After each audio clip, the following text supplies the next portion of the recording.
শুনলে 32 আর 20 কত 52 দিন। যুদ্ধ মানে মরণ, নাহলে মারো। এখানে নবীজি 72 দিন 52 দিন সময় দিয়েছে।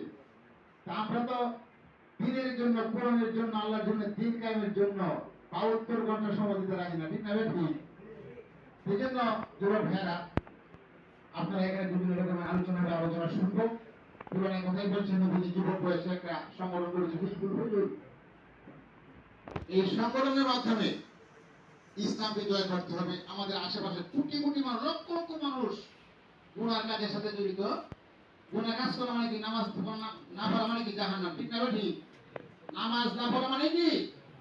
জাহান্নাম। এই জন্য বাংলাদেশ জামাত ইসলামী চাচ্ছে যুবক সহ এই আশেপাশে আমাদের এলাকায় যত মানুষ আছে সবাই যাতে জান্নাতি হয়। আমরা চাই না সবাই কি নয়? এই জন্য বাংলাদেশে কোরআন হাদিস আইন চালু হোক। এই জন্য বাংলাদেশের কোরআন হাদিস চালু হোক, আমি চাই। আপনারা সবাই চান কি? এলাকায় হাত তুলে দেখা, লিল্লাহি তাকবীর, লিল্লাহি তাকবীর। কোরআন হাদিসের আইন যেখানে, কোরআন হাদিসের আইন যেখানে, আল্লাহ পাক রব্বুল